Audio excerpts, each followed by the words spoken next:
যুদ্ধ শেষে যখন তেহরানের শোক নয় বরং জাতীয় সংহতির ঢেউ, ঠিক তখনই আমেরিকায় বসে নেতানিয়াহু দিলেন এক হাস্যকর ঘোষণা। তিনি বলেন ইরান গভীর সমস্যায়। কিন্তু প্রশ্ন হচ্ছে, এই কথার পেছনে কি সত্যিই কোনো তথ্য আছে, নাকি নেতানিয়াহুর নিজের রাজনৈতিক পরাজয় ঢাকতেই এই ভয় কাহিনী?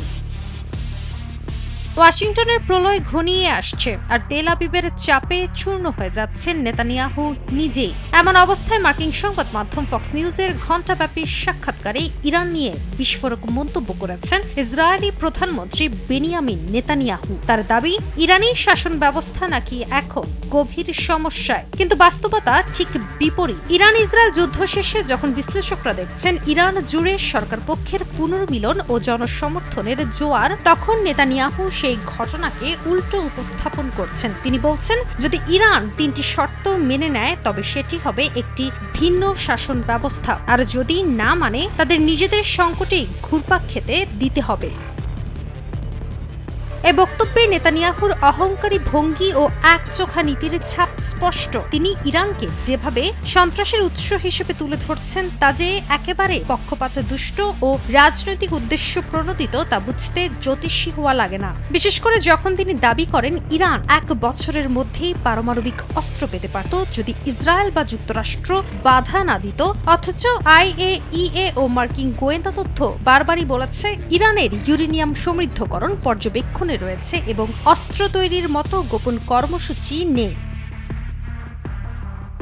এই সাক্ষাৎকারের আরো বিতর্কিত অংশ হলো নেতানিয়াহুর ট্রাম্প বন্দনা। তিনি সরাসরি বলেন, যদি কেউ শান্তিতে নোবেল পুরস্কারের যোগ্য হন তবে তিনি প্রেসিডেন্ট ট্রাম্প। তিনি দাবি করেন তিনি নিজে নোবেল কমিটিতে ট্রাম্পকে সুপারিশ করে চিঠিও দিয়েছেন। বিশ্লেষকরা বলছেন, এই মুহূর্তে যখন গাজা বিধ্বস্ত, পশ্চিম তীরে মানবিক বিপর্যয় চলছে, যখন ইসরায়েল যুদ্ধাপরাধের অভিযোগে অভিযুক্ত, ঠিক তখনই ট্রাম্পকে শান্তির দূত হিসেবে উপস্থাপন করা শুধু বিভ্রান্তিকর নয় বরং নেতানিয়াহুর আন্তর্জাতিক রাজনীতির প্রতি অবজ্ঞার প্রকাশ।